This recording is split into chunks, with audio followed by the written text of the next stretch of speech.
Welcome to the Gynarchy Podcast. This is your host, Dr. Gynarchy Patel.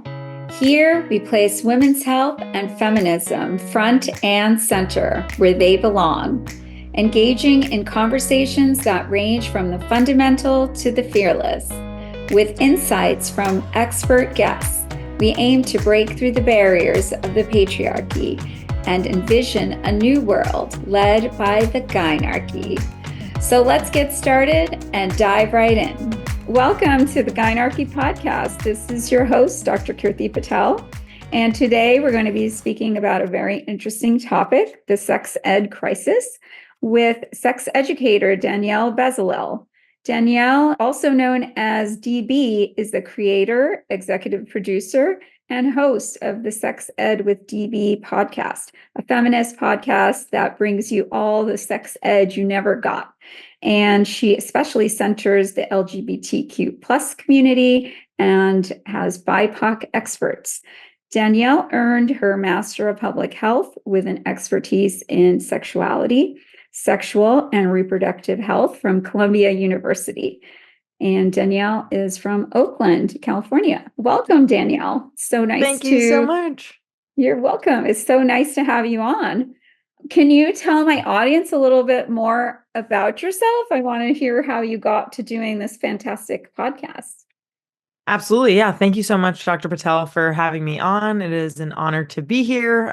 Always love having conversations around sexuality and sex ed and reproductive health. So yeah, especially now more than ever.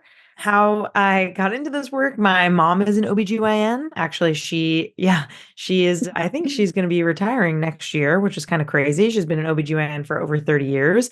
And so I grew up with, the idea that women's rights and reproductive health were paramount, were essential conversations to have knowledge about, bodily autonomy and anatomy and consent and all of those things.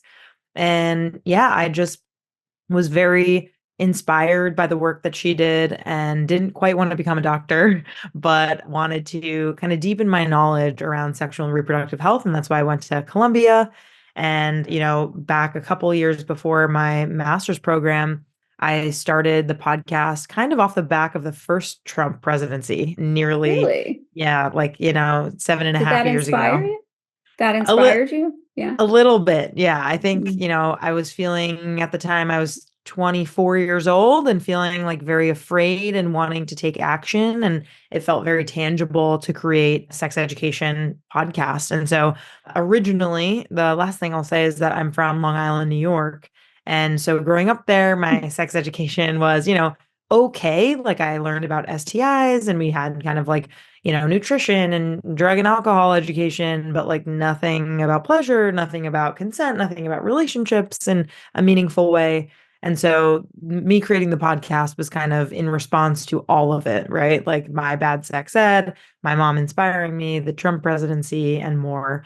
And so, 7.5 years later, we are here with 235 plus podcast episodes and 10 plus seasons. And very proud of my work. So Yes, you are so fun. Honestly, I've been looking at your shorts, I guess on Instagram, and you just have such a great personality. You're so engaging. And I guess that must be, this is our culture now. People love digestible, info and from fun, interesting people. So thank you so much for that, for giving us a little background. So many things struck me that I would need to ask more about. Yeah. Well, first, of course, I didn't realize your mother was an OBGYN. I'm an OBGYN. And of course, I have kids who, I'm constantly being cringy with a young age. So I actually kind of want to know how that was. Were you mortified? Like, I told them like the correct anatomical names of things at a young age. And when they ask questions about,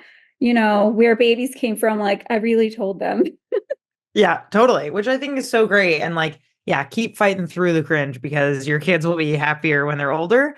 But for sure. I think like at times it was a little awkward or, I was hitting puberty and not really wanting to talk about these things, but my mom did have a very kind of matter of fact doctor like response to a lot of things. But she definitely, gave me information if I asked for it.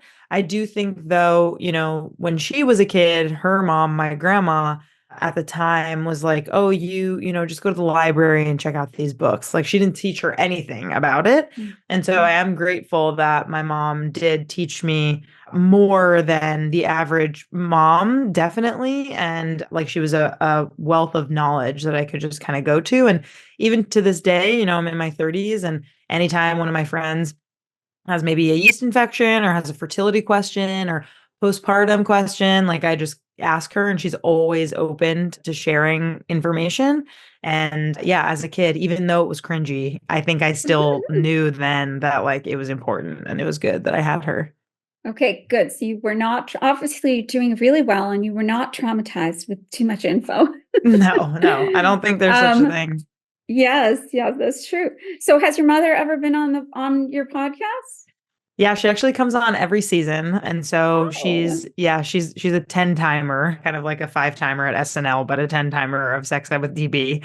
And Okay. yeah, she's talked about all sorts of different things. Her specialty is menopause. And so she'll kind of talk all about, pain during sex or hyposexuality disorder or, all the questions that you have about pregnancy. There are just so many topics that she's been on to talk about.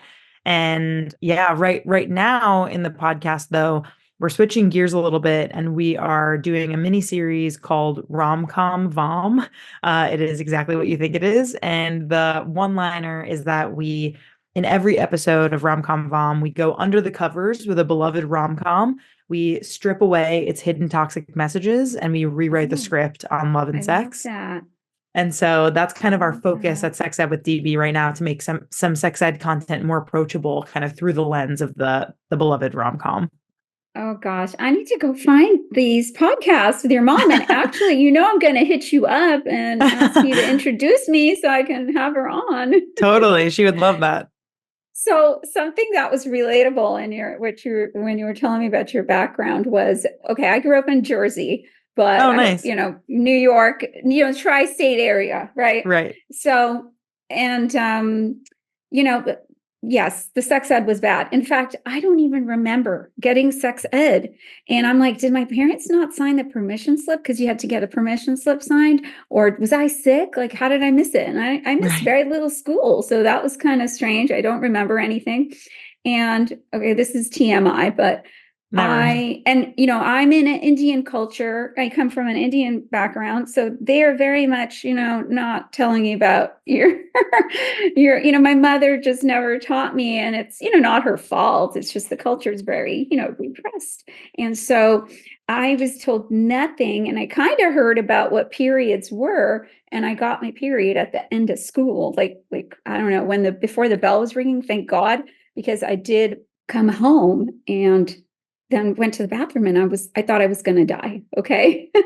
This is a very common thing. Yeah. Yes. I thought I was going to die. And when I told my mom, her lack of alarm made me realize like, oh, this is a period. Right. Anyway, I sometimes joke. Oh, and they also had weird attitudes about sharing pregnancies, at least in my family.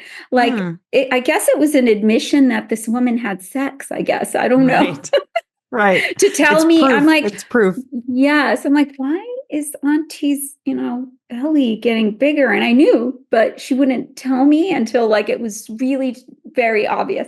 And so I sometimes joke like, yeah, it's this upbringing that inspired me to want to know, become obsessed with reproductive health, Yeah. So that was very relatable. But totally. Yes, I'm glad I'm glad that things are changing, although the reason I wanted to talk to you is because they're still this bad in a lot of places, right? Yes, so, they definitely are. Yes. Could you give us like I think I read somewhere that it's only a mandate to have sex ed in schools in like half the states. How bad is it? What are you hearing or seeing? Yes, I'm glad that you're asking this because it is stark. It is very wild, kind of the state of sex education in the US. And so I'm going to read a couple of stats here actually from Gutmacher, who's a trusted source in sexual and reproductive health education and advocacy. And essentially here are the current numbers. So Only 38 states and DC mandate sex ed and or HIV education. But out of those states, only 18 of them require their program content to be medically accurate. I'll read that Wow. again. Only Yeah. 18 states That's require sex insane. ed to be medically accurate, which is wild. Like, why is that not a thing in every state? Only 21 states and DC require that information be provided on contraception. And a whopping 29 states require that abstinence be stressed in sex education. Wow. So, Wow. even though these 38 states are providing some sort of sex ed or HIV education, we have no idea like what the quality is in these states. And it Mhm. very well could be that an overlap is that, abstinence is stressed in one of these programs in these Mhm. states. So essentially, like we are at a crisis. We have been for some time. For decades, there have been hundreds of millions of dollars funneled into abstinence only education programs. And we know from research that in states where they provide medically accurate, comprehensive sex education, teen pregnancy rates are lower and transmission of STIs is lower. And so, those are just like the facts and figures that the government cares about. But what I care about as a sex educator is what about people's consent? What about pleasure? What about their healthy relationships? Right. And we Mhm. know for Mhm. sure that, sexual debut, aka the first time that someone is having sex, is delayed actually with comprehensive sexual health education rather than the myth that it makes people have sex sooner if they know about sex, right? That's a very common Mhm. thing. Mhm. So all this is to say, yeah, we have a big problem on our hands Yeah. and we need to talk about it. So, I mean, in these states that don't require sex ed, they're getting zero information and they're just left to, how I was asking friends. Is that how it is in some Or places in the US? or worse, and that it's abstinence only education. So it's not only no sex ed, but they could be hearing lies, made up information, not medically accurate information, shaming tactics, comparing girls in particular to chewed up pieces of gum. Like these are stories that are Mm, very right, palpable and, right. are still happening. And it's because of the culture in our society and because of the lack of people in political power who are experts in this field making these decisions. And this isn't just in sex ed, right? Like we are seeing what is happening with who is being elected to positions of power who are not Mhm. meant to be there when it comes to the types of decisions that they're making. Right. I know. I mean, how many, you said how many states are abstinence only? 29. Wow. 29 states are required to stress abstinence. Okay. So, yeah, I mean, I was thinking about this. It's just, obviously the US is kind of an amalgam of different cultures, right? But this is clearly kind of like the purity culture is a little bit, I mean, it's definitely inspired by Christian culture. So, why is that so prevalent versus like is it just in areas where you have a little bit less diversity that you're seeing this, you know? That's a good question. I mean, I do think that Christianity as a religion and a culture is very much embedded in the bedrock of what America was founded on. And I Mhm. think that those roots are very hard to cut when it's pervasive even today. Mhm. If churches are preaching that, sex before marriage is a sin and that homosexuality is a sin and all of these things that we know to not be true in non-Christian communities. But in reality, it's not just Christianity, it's pretty much No. extreme religion, Yes, right? yes. I mean, So I grew up in a Hindu household, and it's not like we got it. Like I didn't feel shamed, but there was definitely just a lack of education and well, shame around speaking about women's bodily functions. And so you're absolutely right. It isn't just it's kind of a very broad and it maybe manifests in different ways in different religions, right? So, but yes. that's the challenge. That's why it makes it difficult, right? To agree upon a set of standards, Like who is doing this Well, first, like what are the kinds of things that people end up learning in these abstinence only education programs that are absolutely dangerous or wrong? Yeah, I mean, kind of like I said before, there are kind of these metaphors of like comparing girls in particular to like, tape that can't be fixed or an old shoe or chewed up gum, Damaged, right? damaged goods. Exactly. And so, in abstinence only, it's exactly as it sounds. It's some sort of leader in a health class or a gym teacher or, someone who's in a biology class. Typically public schools don't have funding for a sex Right. educator because of the way that the government funding works. And if they do have funding, it's for, programs that are either like abstinence only or they're sex education only in order to decrease the pregnancy and STI rate, right? Like these are kind Mm-hmm. of the government functions that we're looking at when we're looking at quote unquote like success in sexual health. But Mm-hmm. when we're talking about abstinence only, like it's exactly how it sounds. It's like don't have sex because it's bad. And, if you do have sex, there, these myths that they learn around like, oh, yeah, people have written into us saying, oh, I learned that if I masturbated, my palms would grow hair on them. Or, if I did homosexual act, that I would go to hell, like these sorts of things that Mm-hmm. none of this is helpful. Like No, the I more, would think that, people in these marginalized groups, LGBTQ plus, they're probably ashamed to even come out. And then there's probably more mental health issues related to this. And yeah, definitely needs to be fixed. Do you think, is there any state that's doing it well that you're aware of? Do you think California does it well where you're at? yeah, I think that we do it pretty well compared to other states. I think there's something called the California Healthy Youth Act that was enacted, I believe in 2014, but I can fact check that or we can fact check it. And Sure. essentially, the California Healthy Youth Act kind of requires that California schools have a certain level of comprehensive sexual health education, age Mhm. appropriate for public schools. And so I do think that California is a good example, but there's a ton of work still for California to do. And so Mhm. even, looking at, the graph that Guttmacher has around general requirements for sex and HIV education, they kind of have all of these things like, is sex ed mandated in the state? What about HIV? Does it have to be medically accurate, age appropriate? Must it be culturally appropriate and unbiased? Is it required to not promote religion? All of those things are checked off in the California Okay. boxes.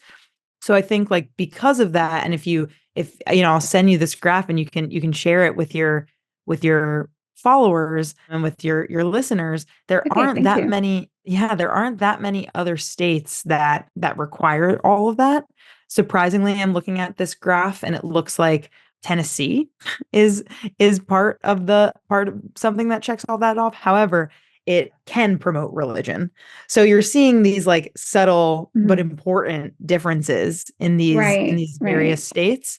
Another state that does a really good job is Washington, but same kind of thing where they Mhm. can promote religion if they want to. I'm So in Mass, and it's, I think, a relatively good state, but having spoken to my children about their sex ed, I did not find it, to be, I mean, they were shown, for example, they were split up, right, the boys and the girls. So I kind of think that's a problem as well. Like everybody should be kind of, like, I think there's like we from this past election cycle, we see that there's a lot of misinformation and confusion about what a menstrual function, and boys should know, like I've heard crazy things like, oh, boys think you can, or some men even think you can hold in a period and wait till a more opportune oh time, God. which is kind of funny. But no, from one of the things that bother me, for example, my kids were shown a childbirth video, Mm. which I thought, that's just traumatizing. Like with zero context, it's like what's the purpose of Well, that? I think it's just like, scaring them into not having sex or something like that. A fear tactic, but, Exactly. I just don't, yes, it's just, that's not age appropriate. Right. So, right. It's like there's plenty of things they can learn in high school without watching about pregnancy, even without having to watch a childbirth video. Totally. Right. Yes. Another thing you mentioned that is so important and isn't talked about enough, is consent. I mean, look at this. Yeah, I am so glad that we booked this episode because, yeah, I was disappointed and surprised that Trump got elected. I guess I was living in my, Our bubbles. liberal echo chamber. Yes. Yeah, same. It's a really nice little echo chamber. I love it. But anyway, so yeah, I really thought she'd win, but we have Trump. So now, it's already bad. And I think things are going to get worse. And, there was this week, this conservative influencer who came out and said, something abhorrent, like, our body or, your body, Yes, my choice. I saw that. Yeah, horrific. So, I'm sorry, that's a rape threat in my mind. So, Right. It's like, yes. So please tell us a little more about consent, how much that's being done, what needs to improve, your thoughts, basically.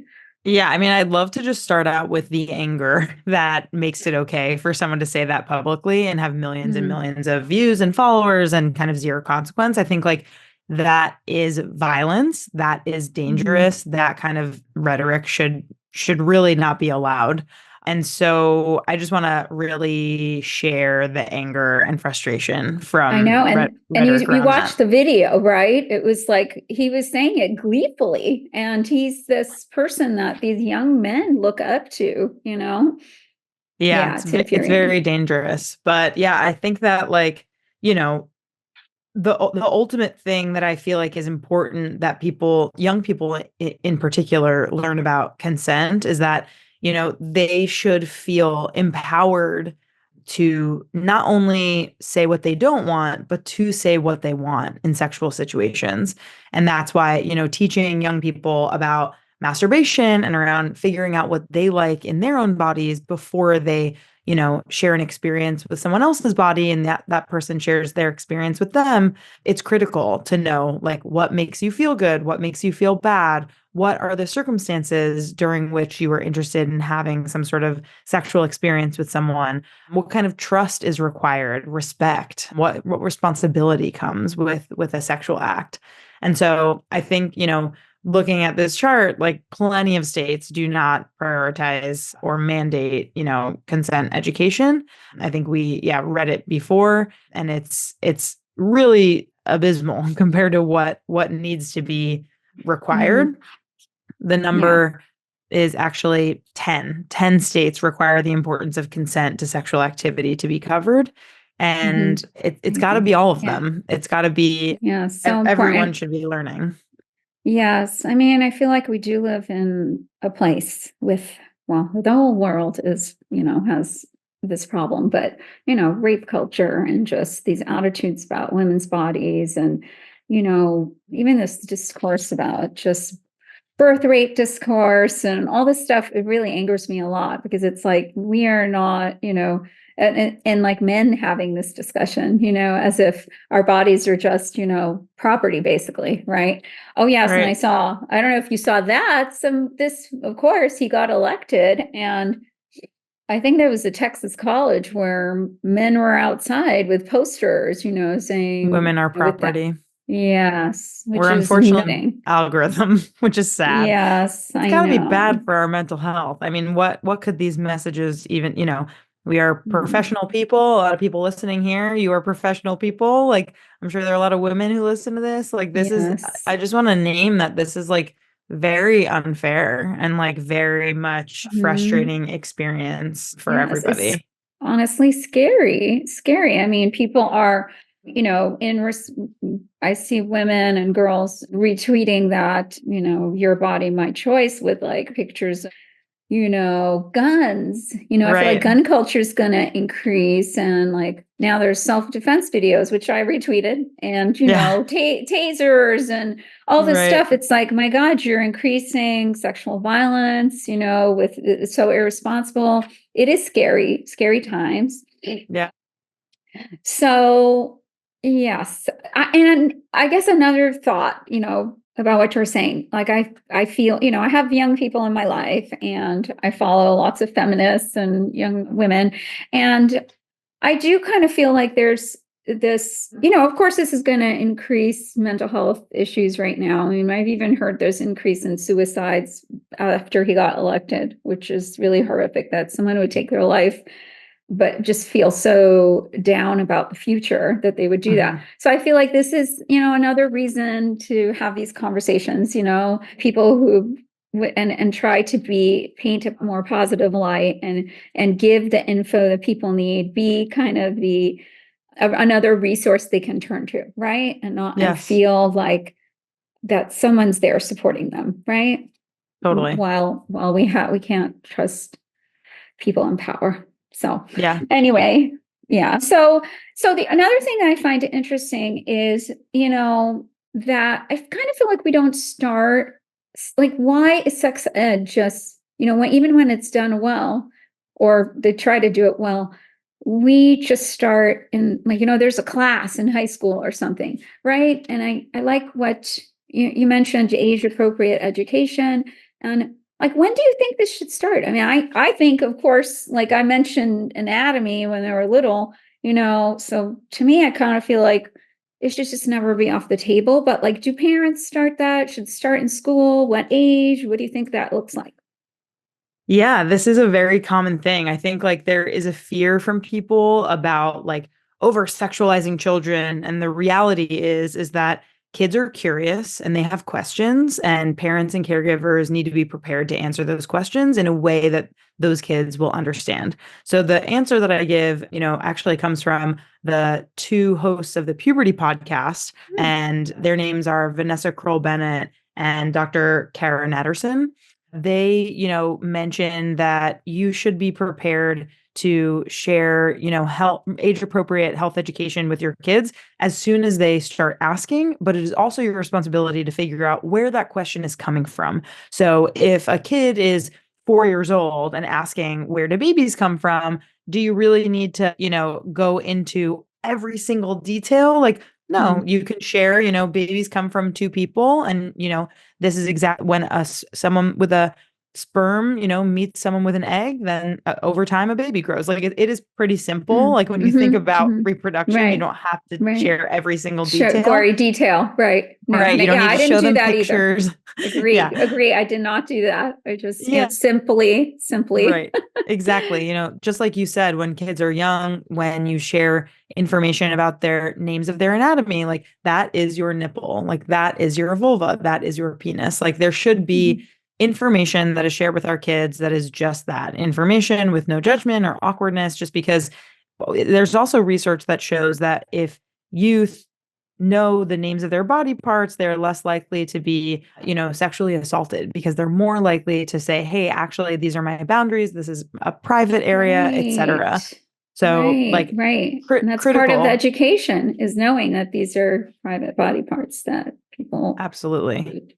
do not have a right to touch. Right. Right. So And then the go ahead. only other thing I just want to share though is that, parents need to start this, but it is schools' responsibilities, K through 12, to offer age appropriate health education. And, in kindergarten, kids are learning about friendship, and they're learning about sharing, and they're learning about boundaries and hugs and those kinds of things, kind of moving up, all the way through fifth grade, when they're learning about periods, and they're learning about puberty, and they're changing bodies, and they're learning about crushes and those kinds of things. In middle school, they are starting to learn about, hey, this is what a condom is. This, what does kissing look like? What does a date look like? What are different things around that? And then all the way through high school, where, seniors in high school are 18 years old. Absolutely. It's my responsibility as a sex educator to say, hey, like, let's talk about the difference between pornography and real life sex without having to show any graphic images. You can talk about this because we know that the average age that boys in America first see porn is age 11 or 12. So like these kids have Wow. already seen these images. So Yes. at 18, you're actually too late. Like you should be already introducing these kinds of topics and information with kids as they Mhm. age in order to make sure that you're getting them the best information they need.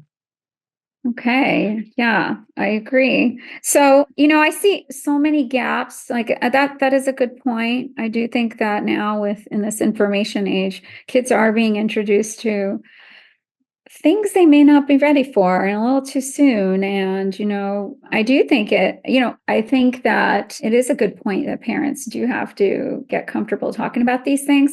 And I think that's another gap that your podcast probably fills, right? Because parents may not even know how to discuss some of these issues, right?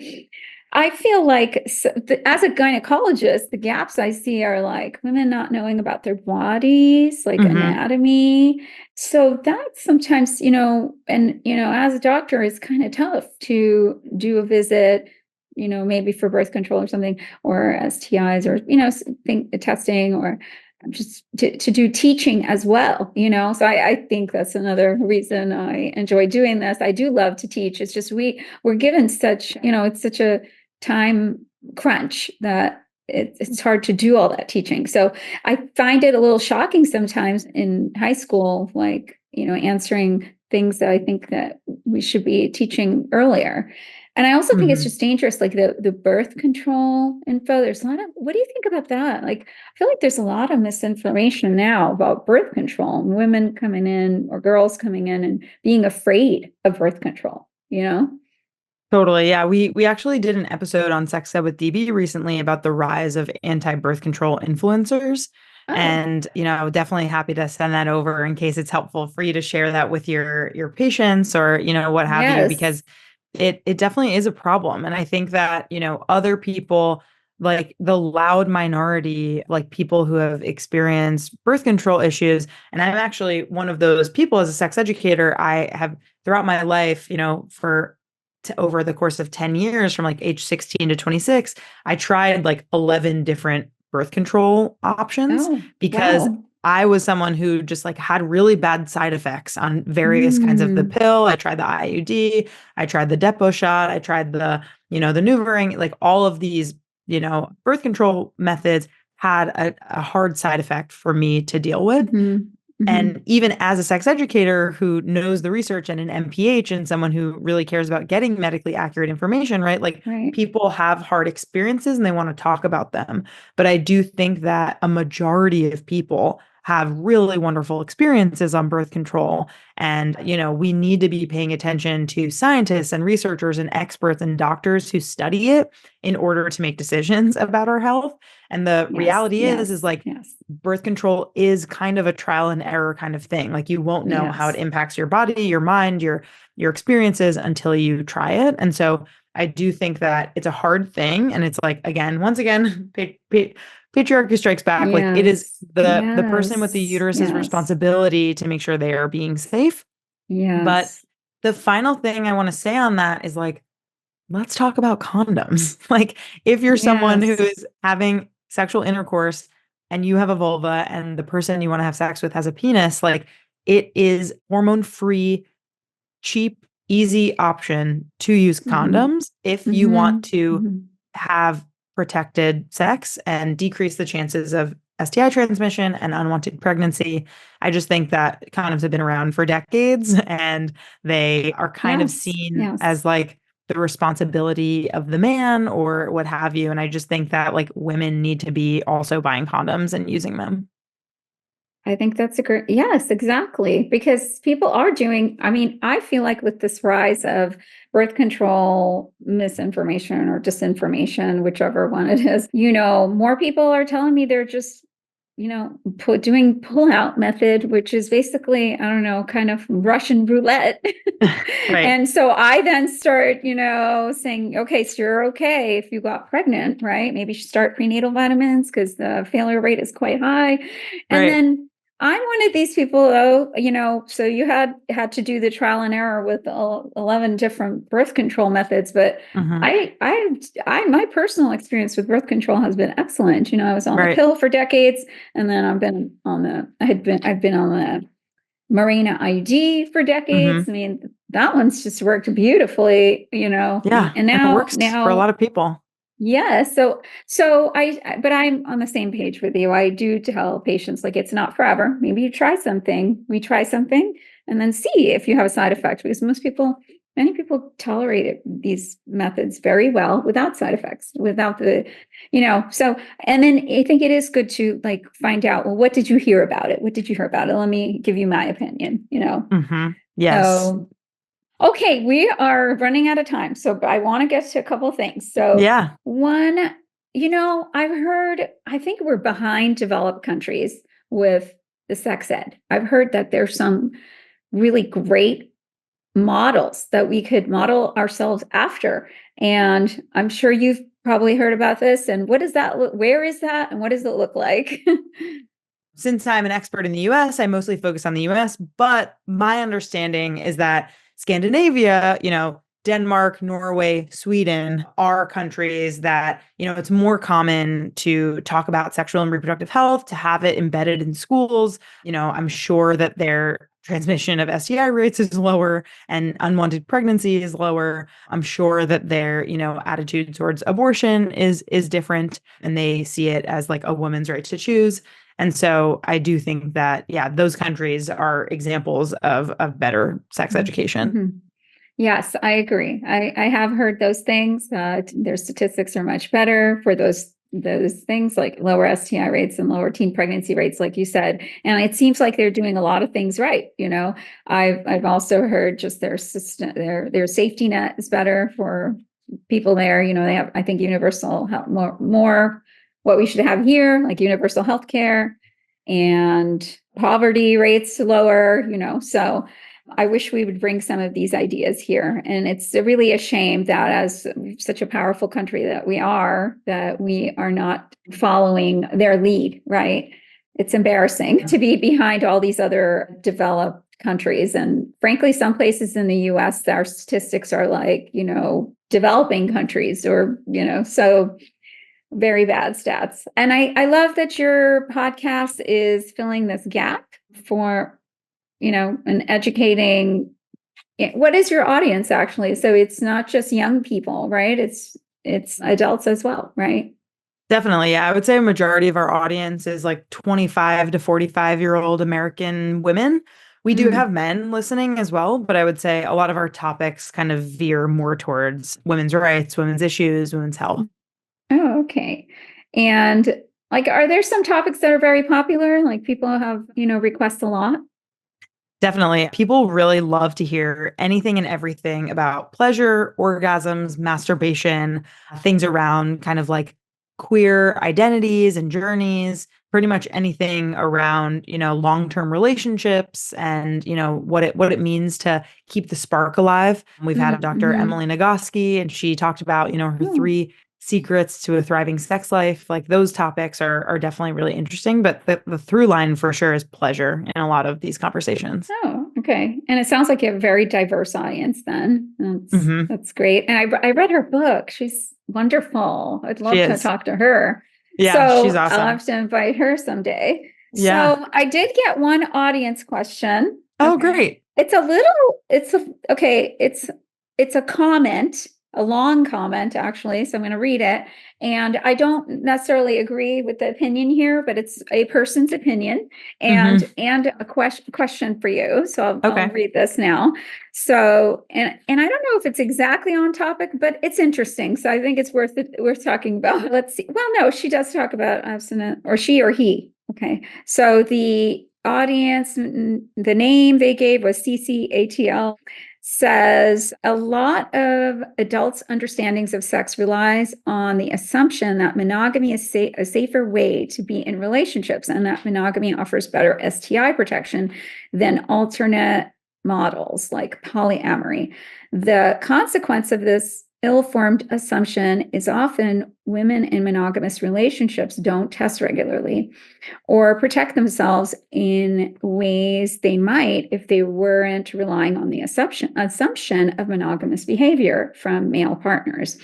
In a lot of ways, this mirrors many people's first experience with sex ed, which is some form of abstinence-only education, and it relies on conservative and disproven ideas that aren't rooted in the reality of how humans actually work.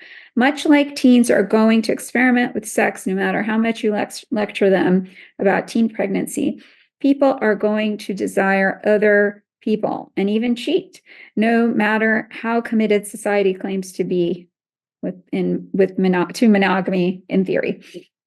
Do you think that the idea of monogamy is a safer relationship model in the way it's generally practiced, or is it doing girls and women a disservice? And maybe the natural conclusion of sex education that begins with abstinence only as a foundation. Interesting.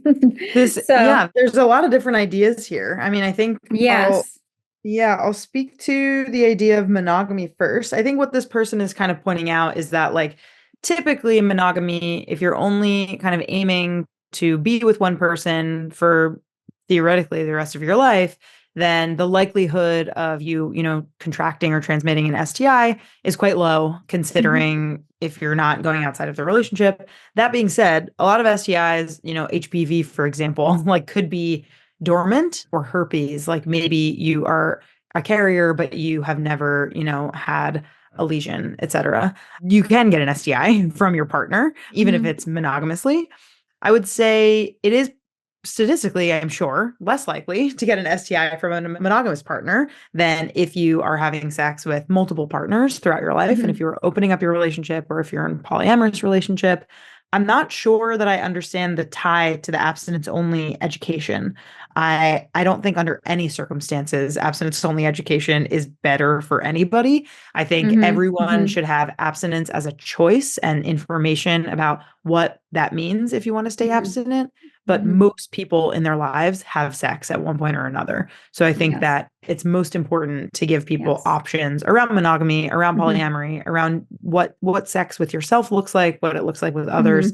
And to the point about cheating, people do cheat. So I guess if the point is that, in theory, you're in a monogamous relationship, but people are cheating, then you have the same risk. Like, that's kind of up to you, right? Like, I'm not able to give you the answer to that. Right. You have to be able to trust your partner. Right. I think that abstinence only part was kind of trying to say, in this purity culture, you're supposed to wait till marriage. But, if you look at statistics, I think I looked it up once, and the majority of people do not wait till marriage in the US. So, so yes, there is an element of that, but eventually, it doesn't actually work out like that. Like, people aren't women, people are not waiting till marriage and then trying to have a monogamous relationship with maybe a partner that's, doing, that you can't trust.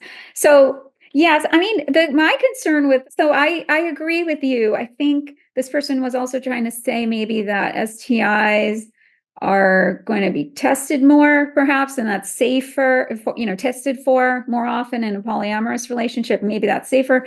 But if you have a monogamous partner, that's got to be safer. Also, I agree. One body, one set of germs, one set of, exactly STIs. Exactly. But, I'm not judging polyamorous relationships. Everyone's entitled to have the relationships they want. But actually, one thing that concerns me about it is, sure, you're getting tested every 3 months, but or so, whatever your interval is. But the more partners you have, they can also be having other partners that you don't know, like, how maybe they're not being totally honest there too. And just because you get a test every 3 months, I mean, you're going to be higher likelihood to test positive, right? So I guess, I don't know. My advice would be to keep using condoms and maybe dental dams, things like that. Practice safe sex if it's going to be an open relationship like that, right? Totally. Yeah. And at the end of the day, like you said, Dr. Patel, like, it's up to you, like what kind of relationship structure that you want to have. And you should know that, the most common symptom of an STI is no symptom at all. So Right. it's really important to get tested. It's really Mhm. important to have conversations with your partner, monogamous or not, around the way in which you want to practice safe sex. And I wish I told you this in the beginning, but please call me Kirti, of course, Oh, thank you. So I hope it's okay that I've been calling you Danielle, Yes, absolutely. Yeah.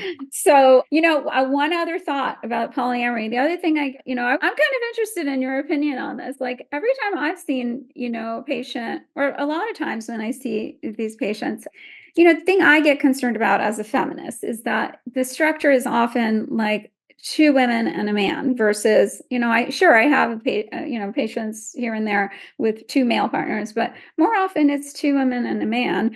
And, my concern would be like, as a feminist, that it's just more women being taken advantage of or used or abused, So that's what concerns me is like, of course you can practice polyamory if you're safe, respected, you're not doing all the labor for a man. So Yeah. Yeah. I think that, there are so many different ways to engage in a polyamorous relationship, and polyamory really is an umbrella term. People can have hierarchical polyamory where it's, there's a primary partner and then everyone after, secondary, tertiary, etc. You can have an open relationship, or you can have different boundaries and rules around who you can date or who you can have sex with, those kinds of things. I think the most recent stat that I got is that 5% or less than that of folks in America are engaging in basically anything other than non-monogamy. So, consensual non-monogamy. And so that's a very low percentage. I think yes. that it's part of everyone's conversation because I think that ideas are shifting around this. But I think I wonder what the data show around what types of structures and what the gender roles and dynamics are in different kinds of Right. polyamorous I actually, relationships. that's a great idea for an episode to find Yeah, out more about this. Like I probably should talk to people who live in this lifestyle. So totally. Yeah. So, Danielle, thank you so much. I would love to hear. Can you please share any closing thoughts or what your next projects are and where my audience can find you? Because you should really watch. She has some really fun content, fun and educational content. Thank you. Thank you, Kirti. That's so sweet. Yeah. So you can find me on Instagram at Sex Ed with DB Podcast, on TikTok and X at Sex Ed with DB. You can find us wherever you get your podcasts if you type in Sex Ed with DB. Also, check out Romcom. Like I said, we're doing this really fun series looking at sex and love through the lens of the rom-com. In these dark times, it's fun to have a rewatch of some of your favorite stuff with a twist. And yeah, if you're interested in working with me or learning more, you can email me at sexedwithdb@gmail.com. Thank you so much. Thanks for So having me. you're welcome. I like to leave with a closing thought, so I'm going to do that. So the patriarchy, as we know, is a hierarchical system with winners and losers, and they would like people to be poorly educated in sex ed, frankly, and not knowing about their body and reproductive health, because it causes you to be weaker and more under their control. But in the Gynarchy, we know that knowledge about your body, safe sex, birth control empowers you and leads you to leading a healthy and more, empowered life. So it's down with the patriarchy, up with the Gynarchy. Thank you so Love much. it. Thank you, Kirti. Did you enjoy this episode of the Gynarchy Podcast? Know someone else who might enjoy this conversation? Make sure to subscribe and share the show with your friends and family. Find us on Apple, Spotify, YouTube, and just about anywhere you find podcasts. On social media, we can be found on Blue Sky, Instagram, and TikTok at The Gynarchy. Thank you so much for listening.